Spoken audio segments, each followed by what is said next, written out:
generator safety information. Carbon monoxide hazards. If you start to feel sick, dizzy, or weak while using a generator, get to fresh air right away. Do not delay. The carbon monoxide from generators can rapidly kill you. Follow these safety tips to protect against carbon monoxide poisoning.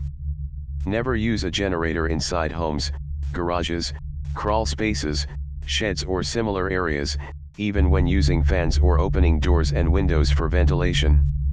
Deadly levels of carbon monoxide can quickly build up in these areas and can linger for hours, even after the generator has shut off. Follow the instructions that come with your generator. Locate the unit outdoors and far from windows, doors, and vents that could allow carbon monoxide to come indoors. Install battery-operated carbon monoxide alarms or plug-in carbon monoxide alarms with battery backup in your home, according to the manufacturer's instruction. Carbon monoxide alarms should be certified to the requirements of the latest safety standards. Test batteries monthly.